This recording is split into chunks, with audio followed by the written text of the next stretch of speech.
احنا وش دايت؟ لا. دايت مين يا ام دايت؟ دايت مين يا ام دايت؟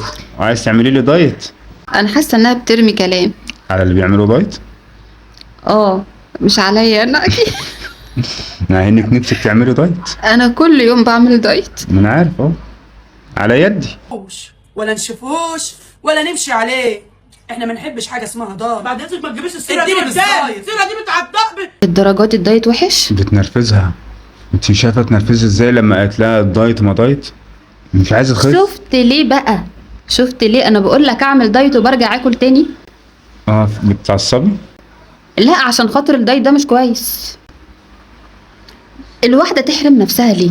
مفيش حاجه تستاهل انت تحرمي نفسك عشانها يا ماما. جيبي سيره الدايت قدامي.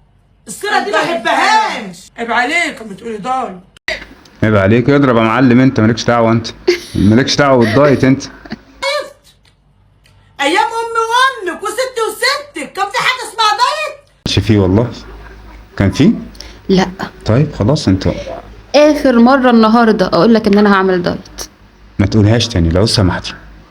انت موافق على الموضوع ده؟ ما راضي تعمليش يعني؟ دايت. ما تعمليش دايت، ما تقوليش عايز اعمل دايت. انت بتقولي لما بتقولي عايز اعمل دايت بتاكلي في اليوم 4 مرات. تنكر ان انا اي اكله بنعملها بحط شويه صغيرين كده في الطبق نقطه لا كده؟ ما انكرش، انت بتحطي شويه صغيرين ويخلصوا انا هخش احط تاني. بس انا بحط شويه صغيرين عشان انا عامله دايت. طب ما انت بتخشي بعد كده تكملي الطبق. بس تعملي بعمل طبق. حساب، ما انت بتعملي طبق تاني. مش هعمل له حساب تاني. ما تعمليش حساب، كلي اكلتك مره واحده، ما تفضليش رايحه جايه.